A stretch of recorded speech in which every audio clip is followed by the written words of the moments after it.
और ले तू खड़ी हो।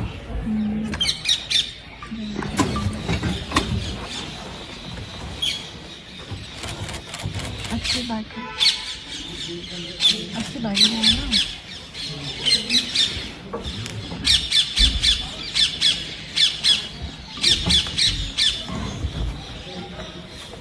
वाह इधर